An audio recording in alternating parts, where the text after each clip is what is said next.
ಮೊರಾರ್ಜಿ ದೇಸಾಯಿ ವಸತಿ ಶಾಲೆ ಹೇಮಗುಡ್ಡದಲ್ಲಿ ಪೋಷಕರ ಸಭೆ ಕಾರ್ಯಕ್ರಮ. ಗಂಗಾವತಿ ತಾಲೂಕಿನ ಹೇಮಗುಡ್ಡ ಮೊರಾರ್ಜಿ ದೇಸಾಯಿ ವಸತಿ ಶಾಲೆಯಲ್ಲಿ ಇತ್ತೀಚೆಗೆ 6ರಿಂದ 10ನೇ ತರಗತಿ ಮಕ್ಕಳ ಪಾಲಕರ ಸಭೆ ನಡೆಸಲಾಯಿತು. ಸಭೆಯ ಅಧ್ಯಕ್ಷತೆಯನ್ನ ವಹಿಸಿ ಮಾತನಾಡಿದ ಶಾಲೆಯ ಪ್ರಾಂಶುಪಾಲರಾದ ಬಸವರಾಜ್ ಗುತ್ತಲ, ವಾರ್ಡನ್ ಮಂಜುನಾಥ್ ಮಾತನಾಡಿ, ವಿದ್ಯಾರ್ಥಿಗಳ ಪೋಷಕರು ಶಾಲೆಯ ಅಭಿವೃದ್ಧಿಗೆ ಸಹಕಾರ ನೀಡಬೇಕು. ವಸತಿ ಶಾಲೆಯಾಗಿರುವುದರಿಂದ ಪ್ರತಿ ತಿಂಗಳ 2ನೇ ಶನಿವಾರ ವಿದ್ಯಾರ್ಥಿಗಳೊಂದಿಗೆ ಸಮಾಲೋಚನೆ ನಡೆಸಲು ಬರಬೇಕು. ಪ್ರತಿ ಭಾನುವಾರ ಶಾಲೆಗೆ ಪಾಲಕರು ಬಂದರೆ ವಿದ್ಯಾರ್ಥಿ ಶೈಕ್ಷಣಿಕ ಬೆಳವಣಿಗೆಗೆ ತೊಂದರೆಯಾಗುತ್ತದೆ.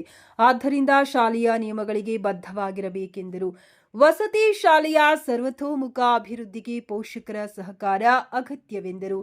ವಸತಿ ಶಾಲೆಯಲ್ಲಿ ಊಟ, ವಸತಿ ಇನ್ನಿತರ ಯಾವುದೇ ವಿಚಾರದಲ್ಲಿ ರಾಜಿ ಇಲ್ಲ. ಎಲ್ಲ ಮಕ್ಕಳಿಗೆ ಸರ್ಕಾರದ ಸೌಲಭ್ಯ ತಲುಪಿಸುತ್ತೇವೆ ಎಂದು ಹೇಳಿದರು. 2025-26ನೇ ಶೈಕ್ಷಣಿಕ ವರ್ಷದಲ್ಲಿ ನಮ್ಮ ಶಾಲೆಯ 100ಕ್ಕೆ 100 ಫಲಿತಾಂಶ ಪಡೆಯುವುದು ನಮ್ಮ ಮೊದಲ ಆದ್ಯತೆ ಎಂದು ಹೇಳಿದರು. ಶಾಲೆಯ ಬೆಳವಣಿಗೆಗೆ ಶಾಲೆಯ ಶಿಕ್ಷಕರ ಹಾಗೂ ಪಾಲಕರ ಸಹಕಾರದೊಂದಿಗೆ ಉನ್ನತ ಮಟ್ಟಕ್ಕೆ ಏರಿಸಲು ಸಾಧ್ಯವೆಂದರು. ವೇದಿಕೆಯಲ್ಲಿ ಹಿರಿಯ ಪಾಲಕರಾದ ದೊಡ್ಡನಗೌಡ, ಭೀಮಮ್ಮ ಇದ್ದರು.